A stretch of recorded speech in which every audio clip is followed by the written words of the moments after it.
Hi friends, aptitude talks YouTube ఫ్యామిలీకి స్వాగతం సుస్వాగతం. మన ఎన్టీపీసీ గ్రూప్ డి ఎగ్జామ్కి కావాల్సిన కంటెంట్ అనేది మన యూట్యూబ్ ఛానల్ ద్వారా ప్రొవైడ్ చేయడం జరుగుతుంది.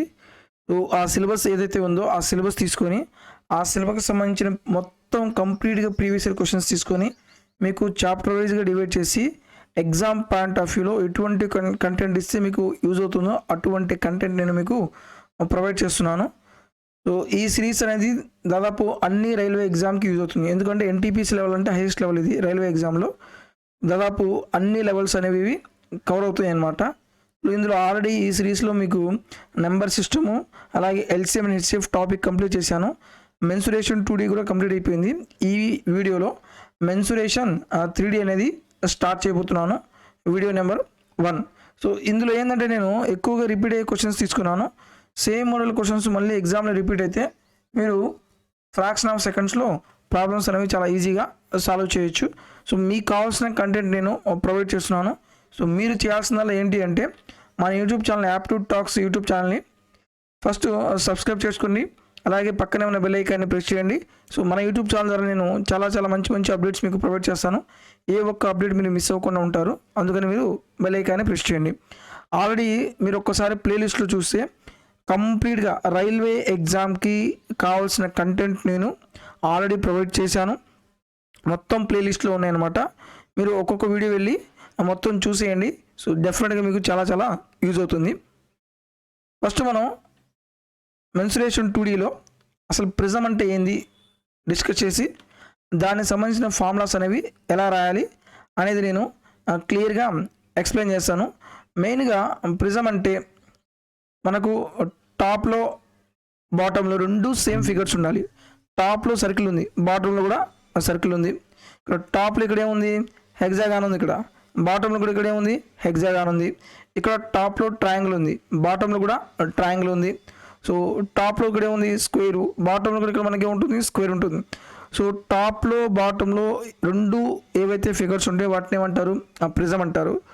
సో ఇవి ప్రిజం అయినప్పుడు వాటికి సంబంధించిన ఫార్ములాస్ అనేవి రాయడానికి ఒక టెంప్లెట్ ఉంది. ఆ టెంప్లెట్ ప్రకారం మనం ఈజీగా ఫార్ములాస్ రాయొచ్చు. ఓకే, అయితే మెయిన్గా మీరు గుర్తుపెట్టుకోవాల్సింది 3 పాయింట్స్ అనమాట. ఫస్ట్ లేటరల్ సర్ఫేస్ ఏరియా, అలాగే total surface area, next one volume. ఈ 3 ఫార్ములాస్కి టెంప్లెట్ చెప్తాను. ఆ టెంప్లెట్ ప్రకారమే మనం ఫార్ములాస్ మొత్తం రాయొచ్చు.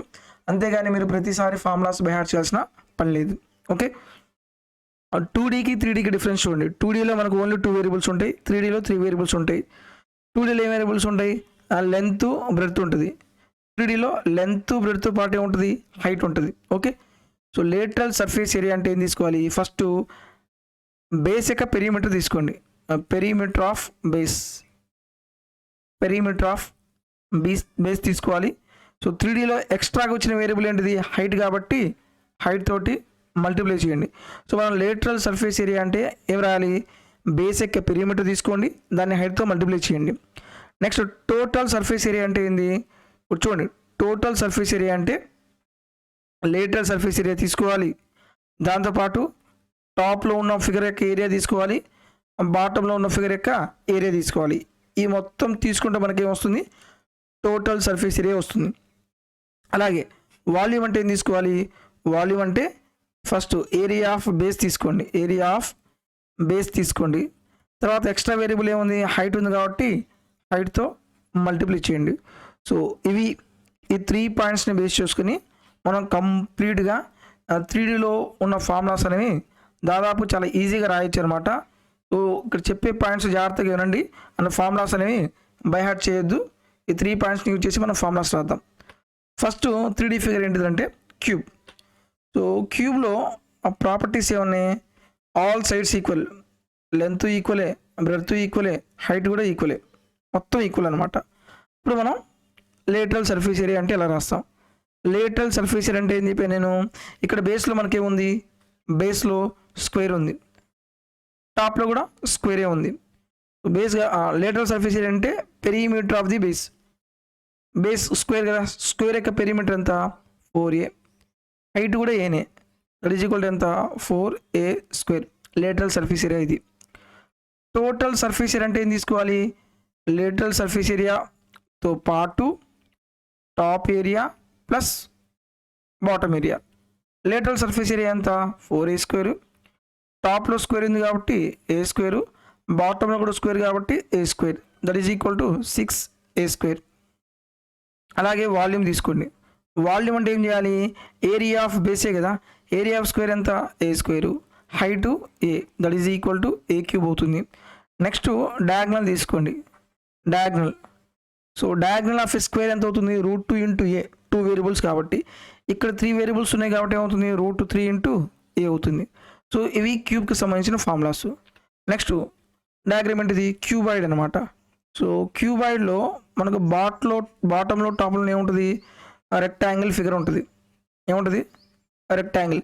టాప్లో రెక్టాంగిల్ ఉంది, బాటంలో రెక్టాంగిల్ ఉంది. అంటే ఇది కూడా ఏమవుతుంది, ప్రిజం అవుతుంది. ఇది లెంత్, ఇది బ్రెడ్త్, ఇది ఏమవుతుంది, హైట్ అవుతుంది. First lateral surface area, perimeter of rectangle ఎంత 2 into L + B into height. దీన్నే ఏమంటాడంటే ఏరియా ఆఫ్ 4 వాల్స్ అంటాడు. దీన్నే ఏరియా ఆఫ్ 4 వాల్స్ కానీ ఏరియా ఆఫ్ వాల్స్ కానీ అంటాడు. అలాగే టోటల్ సర్ఫేస్ ఏరియా అంటే తీసుకోవాలి, lateral surface area 2 of L + B into H తీసుకుంటారు, into head plus top area ఎల్బీనే, బాటమ్ ఏరియా కూడా ఎల్బీనే. ఈ మొత్తాన్ని మనం సింప్లిఫై చేస్తే వస్తుంది 2 of LB plus BH plus H into L. అలాగే వాల్యూమ్ తీసుకోండి. వాల్యూమ్ ఫార్ములా ఏంటిది, area of base, area of rectangle ఏంది LB, ఇంకా హైట్ ఉంది కాబట్టి మల్టిప్లై చేయండి. Next diagonal of A cuboid, diagonal of rectangle formula ఏంది, 2 వేరియబుల్స్ కాబట్టి square of L² plus B². ఇక్కడ 3 వేరియబుల్స్ కదా, square of L² plus B² plus H². So దీన్ని ఏమంటాడంటే లెంత్ ఆఫ్ లాంగెస్ట్ రాడ్ అంటాడు. Length of longest rod. So length of longest rod place లేని room అన్నా ఏం కనుక్కోవాలి, డయాగ్నల్ కనుక్కుంటే సరిపోతుంది. ఏరియా ఆఫ్ 4 వాల్స్ ఉన్నా ఏం కనుక్కోవాలి, లేటరల్ సర్ఫేస్ ఏరియా కనుక్కుంటే సరిపోతుంది. నెక్స్ట్ వన్ ఏంటిది, ఇది సిలిండర్. సో సిలిండర్లో మనకు ఇన్ఫర్మేషన్ ఏముంటుంది, టాప్లో సర్కిలే, బాటంలో సర్కిలే, కాబట్టి ఇది ప్రిజం అవుతుంది. ఇదేంటిది, ఇది రేడియస్, ఇది కూడా రేడియస్ అవుతుంది. నెక్స్ట్ ఇదేమవుతుంది, హైట్ అవుతుంది. అయితే ఇక్కడ లేటరల్ సర్ఫేస్ ఏరియా అని యూజ్ చేయకుండా ఏమి చేస్తారు, కర్వ్డ్ సర్ఫేస్ ఏరియా అంటాడు. కర్వ్డ్ సర్ఫేస్ ఏరియా ఏంటిది, పెరిమీటర్ ఆఫ్ ది సర్కిల్ ఎంత 2πr ఇంటూ హెచ్. అలాగే టోటల్ సర్ఫేస్ ఏరియా అంటే ఏం తీసుకోవాలి, కర్వ్డ్ సర్ఫేస్ ఏరియా 2πr తీసుకోండి plus top area bottom area. టాప్లో సర్కిల్ కాబట్టి πr², బాటంలో సర్కిల్ కాబట్టి πr², that is equal to 2πrh plus 2πr². ఈ రెండింటిలో నేను 2πr కామన్ తీస్తే ఏముంటుంది, h plus are. So 2πr into h plus r. Next volume formula ఏంటిది, సిలిండర్ది, ఏరియా ఆఫ్ బేస్ అంటే సర్కిలే కదా, πr² ఇంటూ హైట్. సో ఇవి మనం సిలిండర్కి సంబంధించిన ఫార్ములాస్. నెక్స్ట్ ఏంటిది, కోన్. సో కోన్లో ఇది ఏమవుతుంది, ఇది రేడియస్ అవుతుంది. నెక్స్ట్ ఇది హైట్ అవుతుంది. ఇక్కడ కోన్ అనేది ప్రిజం అవుతుందా, అవ్వదు. ఎందుకు, బాటంలో సర్కిల్ ఉంది కానీ టాప్లో ఏ ఫిగర్ లేదు. బట్ దీన్ని ఏమంటారు, ఎల్ అంటే స్లాంట్ హైట్ అంటారు. ఏంటిది, స్లాంట్ హైట్. ఎల్ వాల్యూ మనకి ఎలా వస్తుంది, square of r² plus h². First curved surface area is equal to ఎంత, πrl అవుతుంది. అలాగే total surface area is equal formula ఏమవుతుంది, కర్వ్డ్ సర్ఫేస్ ఏరియా అంటే πrl ప్లస్ ఇక్కడ టాప్లో ఎటువంటి డయాగ్రామ్ లేదు కాబట్టి ఏ ఏరియా తీసుకోవాల్సిన పని లేదు. బాటమ్ సర్కిల్ కాబట్టి πr². ఫార్ములా తీసుకుంటే πr into l plus r అవుతుంది. నెక్స్ట్ వాల్యూమ్ ఆఫ్ కోన్ ఏమవుతుంది, 1/3 πr²h, దట్ ఈజ్ ఈక్వల్. దీన్ని ఇంకే విధంగా చెప్పొచ్చు, 1/3 ఇంటూ πr² అంటే ఏంది, వాల్యూమ్ ఆఫ్ సిలిండరే కదా. So volume of cone is equal to 1/3 into volume of cylinder అని చెప్తున్నాను. ఓకే, సో ఒక్కోసారి ఏం చేస్తాడంటే మనకు వాల్యూమ్ ఆఫ్ కోన్ ఇస్తాడు, వాల్యూమ్ ఆఫ్ సిలిండర్ కనుక్కోమంటాడు. ఇక్కడ ఆ రేడియస్ ఇవ్వడు, హైట్ ఇవ్వడు. Next one, sphere. సో స్పియర్లో మీరు అబ్జర్వ్ చేస్తే, సో ఇక్కడ నుంచి సెంటర్ ఆఫ్ ది సర్కిల్ ఇదేమవుతుంది, రేడియస్ అవుతుంది. ఇక్కడ నుంచి ఇది కూడా ఏమవుతుంది, రేడియస్ అవుతుంది. సో ఇక్కడ మనకు కర్వ్డ్ సర్ఫేస్ ఏరియా అన్న టోటల్ సర్ఫేస్ ఏరియా అన్న రెండు సేమే. ఎంత అవుతుంది, 4πr². ఓకే, అలాగే వాల్యూమ్ ఆఫ్ స్పియర్ ఫార్ములా ఏంటిది, 4/3πr³ అవుతుంది. 4/3πr³. అలాగే హెమిస్పియర్ తీసుకోండి, మనం ఫార్ములా తెలిస్తే ప్రాబ్లమ్ సాల్వ్ చేయొచ్చు. హెమిస్పియర్లో కర్వ్డ్ సర్ఫేస్ ఏరియా ఎంత అవుతుంది, ఇక్కడ కర్వ్డ్ సర్ఫేస్ ఏరియా టోటల్ స్పియర్ది 4πr². హెమిస్పియర్ ఎంత అవుతుంది, అందులో హాఫ్ కాబట్టి 2πr² అవుతుంది. టోటల్ సర్ఫేస్ ఏరియా అంటే ఏం తీసుకోవాలి, కర్వ్డ్ సర్ఫేస్ ఏరియా తీసుకోవాలి. ఎంత, 2πr². ప్లస్ ఇక్కడ టాప్లో ఏం లేదు, బాటంలో సర్కిల్ కనబడుతుంది కదా, ఇంకొక πr². That is equal to 3πr². Volume of hemisphere ఎంత, 2/3πr³. ఓకే, సో ఇవన్నీ నేను ఫార్ములా చెప్పాను. ఇప్పుడు ఎగ్జామ్ పాయింట్ ఆఫ్ వ్యూలో మీరు ఆ క్వశ్చన్స్ అనేవి ఎలా సాల్వ్ చేయాలో ఒక్కసారి చూద్దాము. మీకు ఆ పై వాల్యూ ఎక్కడ వచ్చినా సరే, ఇది నోట్ ఏంటిది, పై వాల్యూ ఎక్కడ వచ్చినా సరే, పై వాల్యూ మనకి ఎక్కడెక్కడ వస్తుంది, సర్కిల్లో వస్తుంది, సెమీ సర్కిల్లో వస్తుంది, అలాగే సెక్టార్లో వస్తుంది, నెక్స్ట్ 3Dలో మనకు సిలిండర్లో వస్తుంది పై వాల్యూ, నెక్స్ట్ కోన్లో వస్తుంది, స్పియర్లో వస్తుంది, హెమిస్పియర్లో వస్తుంది. సో అయితే పై వాల్యూ వస్తే మనం ఏం చేయాలి అంటే, మీరు ముందు క్యాలిక్యులేషన్ చేసే ముందు ఏం చేయాలి, 11 యొక్క డివిజిబిలిటీ రూల్ చెక్ చేయండి. ఏంటిది, 11 యొక్క డివిజిబిలిటీ రూల్ ఆప్షన్లో చెక్ చేయండి. ఎందుకని, ఒకవేళ ఆప్షన్స్లో అసలు పై వాల్యూ ఏంది, పై ఈజ్ ఈక్వల్ టు 22/7 కాబట్టి 22 యొక్క ఫ్యాక్టర్స్ ఏంటిది, 2 and 11. అంటే ఆప్షన్లో కంపల్సరీగా 11 యొక్క మల్టిపుల్స్ ఉండాలి, అంటే 11తో డివైడ్ అవుతుంది. మనకు 4 ఆప్షన్స్ ఇచ్చినప్పుడు ఈ 4 ఆప్షన్స్లో ఫస్ట్ మీరు 11 యొక్క డివిజన్ రూల్ చెక్ చేయండి. ఒకే ఒక ఆప్షన్ 11తో పోతుంది అనుకో, అదే మన ఆన్సర్ అవుతుంది. అప్పుడు ఈ మొత్తం ఫార్ములాస్ రాయాల్సిన పని లేదు, డైరెక్ట్గా మీరు ఆన్సర్ పెట్టేయచ్చు. సో ఇవి మనకు మెన్సురేషన్ 3Dలో ఉన్న మెయిన్ ఫార్ములాస్. ఇప్పుడు మనం ప్రాబ్లం చూద్దాం. ఫస్ట్ క్వశ్చన్ చూద్దాం. Total surface area of a cube, side measuring is 2 meters. Side అంటే ఏంది, ఏ ఈజ్ ఈక్వల్ టు ఎంత ఇచ్చాడు, 2 meters ఇచ్చాడు. Total surface area of cube formula ఏంది, 6a². 6 ఇంటూ ఏ వాల్యూ ఎంత, 2². 6 into 4 is equal to 24 m². Option d is correct. ఇది 2021లో అడిగిన క్వశ్చన్. నేను తీసుకున్న ప్రతి క్వశ్చన్ రీసెంట్ ఎన్టీపీసీలో అడిగిన క్వశ్చన్సే. 2021లో 2022లో క్వశ్చన్స్ కూడా తీసుకున్నాను. నెక్స్ట్ వన్, ఇప్పుడు ఈ క్వశ్చన్ చూడండి. 2022లో అడిగాడు, length of each side of the cube is 2.6 centimeters. What is the total surface area of the cube? As it is same అదే question. 6a², 6 into 2.6 whole square, that is equal to 26 whole square అంటే ఎంత, 5.76 into 6. 6 36. 26 అంటే 676 కదా, 26 whole square. 6 36, 6 42, 1 3 45, 6 36, 1 4 40. So 40.56. Option b is correct. లేదు ఇక్కడ calculation పెరుగుతుంది అని మీరు అనుకుంటే ఇక్కడ మనం ఆప్షన్ ద్వారా ఏమైనా చేయొచ్చా? ఆప్షన్ ద్వారా చేయడానికి 22.6. ఓకే, ఆప్షన్ ద్వారా వద్దు, కన్ఫ్యూజన్ అవుతారు మళ్ళీ. సో దీని ఈజీ క్వశ్చన్ కాబట్టి ఇలాగే చేసేయండి. Next one, cost of painting A cube on the external surface at the rate of 2 per centimeter square is 558 rupees. Find the volume of the cube. ఏమన్నాడు, ఒక ఘనాన్ని అన్ని బాహ్య ఉపరితలాలపై చదరపు సెంటీమీటర్లు 2 రూపాయల చొప్పున పూత వేయించడానికి ఖర్చు మొత్తం ఏమైంది, 588 రూపాయలు అయితే ఘన పరిమాణం ఎంతో మనం కనుక్కోవాలి. జాగ్రత్తగా అబ్జర్వ్ చేయండి. మొత్తం టోటల్ సర్ఫేస్ ఏరియా ఫార్ములా ఏంది, 6a². ఇది total surface area. Per centimetre square ఎంత, 2 rupees. దీనికైనా టోటల్ కాస్ట్ ఎంత అంట, 558 rupees. ఓకే, టోటల్ ఏరియా వచ్చేసి 6 centimetre square. Per centimetre square ఎంత 2 రూపీస్ కాబట్టి టోటల్ కాస్ట్ ఎంత 558. 2తో క్యాన్సిల్ చేస్తే 2 1 2, 2 4, 2 9 18, 2 4 8, 6తో క్యాన్సిల్ చేస్తే 6 4 24, పోతే 6 4 24 కదా, 5 ఉంది, 6 9 54. A square is equal 49, a is equal ఎంత 7 అవుతుంది. ఏం కనుక్కోవాలి? వాల్యూమ్ అంటే ఘన పరిమాణం కనుక్కోవాలి. వాల్యూమ్ అంటే ఏంది? ఏ క్యూబే కదా, అది is equal to 7 cube. 7 cube అంటే ఎంత 343. Option a is correct. ఇది 2022లో అడిగిన క్వశ్చన్ ఇది. నెక్స్ట్ వన్, ఒక ఘనం యొక్క అధవికరణం 8 సెంటీమీటర్లు ఉంటే ఘనం యొక్క ఘన పరిమాణం కనుక్కోవాలి.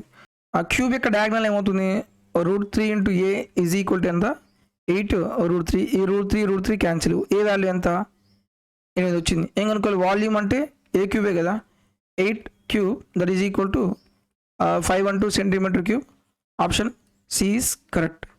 Next one, diagonal of the cube is 10 √3. What is the volume? As is same. ఇదే మొదలు క్వశ్చన్. మనకు ఫార్ములా తెలిస్తే క్వశ్చన్ చాలా ఈజీ. డయాగ్నల్ ఏంది? √3 × a is equal to 10 √3.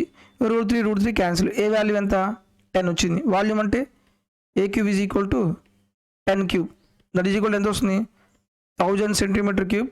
Option a is correct. చూడండి, సేమ్ ఒకే మోడల్ క్వశ్చన్ ఇచ్చాడు. అన్ని క్వశ్చన్స్ డయాగ్నలే. చూడండి, side of the cube is 9 √3 అన్నారు. డయాగ్నల్ కనుక్కోవాలి. సైడ్ అంటే ఎంత? ఏ ఈజ్ ఈక్వల్ టు 9 √3 ఇచ్చాడు. డయాగ్నల్ ఫార్ములా ఏంటిది? √3 × ఏనే కదా, √3 × 9 √3 అవుతుంది. √3 × 3 ఎంత 3. 3 × 9 ఈజ్ ఈక్వల్ టు 27 సెంటీమీటర్లు. Option c is correct. Next one, ఈ క్వశ్చన్ ఇంపార్టెంట్. ఓకే, ఎక్కువ టైం పడుతుంది. క్వశ్చన్ జాగ్రత్తగా చూడండి. మళ్ళీ నెక్స్ట్ ఇదే క్వశ్చన్ రావచ్చు. A larger cube is formed by melting 3 smaller cubes of side 3 centimetres, 4 centimetres, 5 centimetres each. The ratio of surface area of the 3 smaller cube to the larger cube. Question జాగ్రత్తగా చూడండి. మొత్తం ఎన్ని cubes ఉన్నాయంట? 3 cubes ఉన్నాయంట అనుకోండి. ఇది ఒక cube అనుకోండి. ఈ క్యూబ్ యొక్క సైడ్ ఎంత 3, ఇంకో క్యూబ్ యొక్క సైడ్ ఎంత 4, ఇంకో క్యూబ్ యొక్క సైడ్ ఎంత 5. ఈ మొత్తాన్ని కరిగించి ఒక పెద్ద క్యూబ్ ఫామ్ చేశాడంట. ఒక పెద్ద క్యూబ్ అనుకోండి. ఒక పెద్ద క్యూబ్ ఫామ్ అయింది. దీని యొక్క సైడ్ ఏ అనుకోండి. అయితే ఏం కనుక్కోవాలంట? Total surface area of the 3 smaller cubes and larger cubes యొక్క రేషియో ఎంతో మనం కనుక్కోవాలి. ఫస్ట్ ఈ సైడ్స్ కనుక్కోవాలి. ఎప్పుడైనా సరే మనం 3Dలో ఒక షేప్ నుంచి ఇంకో షేప్లో కన్వర్ట్ చేస్తే వాటి యొక్క వాల్యూమ్స్ ఎలా ఉంటాయి? ఈక్వల్గా ఉంటాయి. వాల్యూమ్స్ అనేవి సేమ్గా ఉంటుంది. సో ఈ క్యూబ్ యొక్క వాల్యూమ్ ఎంత 3 అంటే 3 cube plus 4 cube plus 5 cube is equal to a cube అవుతుంది. 3 క్యూబ్ ఎంత అంట 27 plus 64 plus 125 that is equal to a cube. 125 180 210 211 216 216 is equal to a cube అయితే అప్పుడు ఏ ఈజ్ ఈక్వల్ ఎంత 6 కదా. సో ఈ లార్జెస్ట్ క్యూబ్ యొక్క సైడ్ కూడా వచ్చింది మనకి ఎంత 6 వచ్చింది. అయితే మనం ఏం కనుక్కోవాలి? ఈ 3 క్యూబ్స్ స్మాలర్ క్యూబ్స్ యొక్క టోటల్ సర్ఫేస్ ఏరియా అలాగే లార్జర్ క్యూబ్ యొక్క టోటల్ సర్ఫేస్ ఏరియా రేషియో కనుక్కోవాలి. సో దీని యొక్క టోటల్ సర్ఫేస్ ఏరియా చూడండి. టోటల్ సర్ఫేస్ ఏరియా అంటే 6a² కదా. 6a² అంటే ఎంత 3² ప్లస్ 6 4² ప్లస్ 6 5². వీటి నుంచి లార్జర్ క్యూబ్ యొక్క టోటల్ సర్ఫేస్ ఏరియా ఎంత ఉంది 6 × a² అంటే 6². వీటన్నిటిలో 6 కామన్గా ఉంది కదా. ఇక్కడ 6 6 6 ఈ 6 కూడా క్యాన్సిల్ అవుతుంది. మనం యాడ్ చేస్తే ఏమవుతుంది 9 ప్లస్ 16 ప్లస్ 25 ఈస్టు 16² అంటే ఎంత 36. ఇప్పుడు 9 ప్లస్ 16 ఎంత 25 ప్లస్ 25 ఎంత 50:36. సింప్లిఫై చేస్తే 2 25 2 18. ఆన్సర్ ఏమవుతుంది 28:18. 2021 అడిగాడు. ఈ క్వశ్చన్ ఇంపార్టెంట్ ఎందుకంటే కొంచెం క్యాలిక్యులేషన్ ఉంది, కొంచెం ఇన్ఫర్మేషన్ బాగుందన్నమాట. ఓకే, ఇక్కడ కాన్సెప్ట్ మనకు కరెక్ట్గా అర్థమైతే కానీ ప్రాబ్లమ్ సాల్వ్ చేయలేరు. Next one, the ratio of volumes of 2 cubes is 64:1331. What is the ratio of their total surface area? Question జాగ్రత్తగా చూడండి. ఏమన్నాడు, వాల్యూమ్స్ రేషియో ఇచ్చాడు. వాల్యూమ్ అంటే ఏంది, ఏ క్యూబే కదా. రేషియో ఎంత, 64:1331. ఏం రేషియో కావాలి, టోటల్ సర్ఫేస్ ఏరియా రేషియో కావాలి. అదంతా 6a² కదా. సో మీరు ఎప్పుడైనా సరే రేషియో ఫైండ్ అవుట్ చేసేటప్పుడు కాన్స్టెంట్ వాల్యూ తీసుకోవద్దు. ఓకే, ఈ 6 అవసరం లేదు, a². ఎందుకంటే ఇక్కడ రాస్తే 6a² 6 క్యాన్సిల్ అవుతుంది. ఇప్పుడు ఏ క్యూబ్ నుంచి a² రావాలి. ఫస్ట్ ఏ కనుక్కోండి. నేను ఏ క్యూబ్లో నుంచి ఏకి రావాలంటే ఏం చేయాలి, క్యూబ్ రూట్ తీసుకోవాలి. సో క్యూబ్ రూట్ ఆఫ్ 64:1331 ఎంత అవుతుంది, 4:11 అవుతుంది. నా టోటల్ సర్ఫేస్ అంటే ఏం కావాలి, a² అయినా కదా. 4² అంటే ఎంత, 16. 11² ఎంత, 121. Option A is correct. So information data ఏదైతే ఇచ్చాడో దాన్ని బేస్ చేసుకొని మనం ప్రాబ్లమ్ సాల్వ్ చేయాలి. ఒకసారి వాడు ఏమి ఇస్తాడు, డైరెక్ట్గా సైడ్ రేషియో ఇస్తాడు, దాన్ని బట్టి మనం ప్రాబ్లమ్ సాల్వ్ చేయాలి. Okay, next one, length of each side of A cube is doubled it's volume the original volume. So length అనేది ఏమైందంట, డబుల్ అయింది. సో లెంత్ స్టార్టింగ్లో 1 ఉంటే ఇది ఒరిజినల్, ఇదేంది న్యూ, డబుల్ అయింది. సైడ్ రేషియో, వాల్యూమ్ రేషియో అవుతుంది. Side అంటే ఏ, వాల్యూమ్ అంటే ఏంది, ఏ క్యూబే కదా. జస్ట్ క్యూబ్ చేయండి. 1:2 క్యూబ్ చేస్తే ఎంత అవుతుంది, 8. ఒరిజినల్ క్యూబ్కి న్యూ క్యూబ్కి ఎన్ని టైమ్స్ అయింది, ఇది 8 టైమ్సే కదా. డబుల్డా, బికమ్ 9 టైమ్సా, బికమ్ 8 టైమ్సా, బికమ్ 6 టైమ్సా, become 8 times. Option c is correct. Next one, each edge of a cube is increased by 50%. Find the percentage increase in its surface area. Each edge ఏ అనేది ఎంత ఇంక్రీజ్ అయింది, 50% ఇంక్రీజ్ అయింది. ఏం కనుక్కోవాలి, surface area అంటే 6x² అనేది ఎన్ని times increase అవుతుందో మనం కనుక్కోవాలి. పర్సంటేజ్ అప్పుడు కూడా మీరు ఏంది, కాన్స్టెంట్ వాల్యూ మనకు అవసరం లేదు. ఓకే, ఇక్కడ మీరు సక్సెసివ్ కాన్సెప్ట్ ఫార్ములా యూజ్ చేయొచ్చు. ఏ ఫార్ములా ఇది, x+y ప్లస్ x × y/100. స్టార్టింగ్లో 50%, తర్వాత 50 ప్లస్ 50 × 50/100. ఈ 2 zeros క్యాన్సిల్, 5 5 ఎంత, 25. 100 ఒక 25, 125%. Option c is correct. ఇక్కడ మీరు జనరల్ ప్రొసీజర్ అవసరం లేదు, డైరెక్ట్గా మీరు successive, increase, decrease concept apply చేసి ప్రాబ్లం చాలా ఈజీగా సాల్వ్ చేయొచ్చు. సో మెన్సురేషన్ 3Dలో ఏ ఇంపార్టెంట్ ఫార్ములాస్ ఉన్నాయో ఆ ఇంపార్టెంట్ ఫార్ములాస్ మొత్తం ఒకే ప్లేస్లో మొత్తం ఎక్స్ప్లెయిన్ చేశాను. అలాగే క్యూబ్కి సంబంధించిన క్వశ్చన్స్ ఎగ్జామ్లో ఏ క్వశ్చన్స్ వస్తున్నాయో ఆ క్వశ్చన్స్ తీసుకుని మీకు క్లియర్గా ఎక్స్ప్లెయిన్ చేశాను. సో రిమైనింగ్ క్వశ్చన్స్ ఇంకా ఉన్నాయన్నమాట. ఆ రిమైనింగ్ క్వశ్చన్స్ నెక్స్ట్ వీడియోలో ఎక్స్ప్లెయిన్ చేస్తాను. సో మీకు కావాల్సిన content, to the point content, exam oriented content మీకు ఫ్రీగా ప్రొవైడ్ చేస్తున్నాను. సో దానికి మీ నుంచి నేను ఎక్స్పెక్ట్ చేసేదల్లా ఒకటే, మన యూట్యూబ్ ఛానల్ని సబ్స్క్రైబ్ చేసుకోండి. అలాగే మన యూట్యూబ్ ఛానల్ సపోర్ట్ చేయండి. ఎక్కువ మందికి రీచ్ అయ్యే విధంగా మీ యొక్క సోషల్ మీడియా ప్లాట్ఫామ్లో షేర్ చేయండి. ఇంకా టెలిగ్రామ్ గ్రూప్లో కావచ్చు, అలాగే వాట్సాప్ గ్రూప్లో, ఫేస్బుక్ గ్రూప్లో, ఇన్స్టాగ్రామ్లో, మీ యొక్క సోషల్ మీడియా అన్ని ప్లాట్ఫామ్లో షేర్ చేయండి. ఎక్కువ మందికి రీచ్ అవుతుంది, తద్వారా ఎక్కువ మందికి బెనిఫిట్ అవుతుంది అనమాట. సో వీడియో నచ్చితే దయచేసి లైక్ చేయండి. Thank you for watching.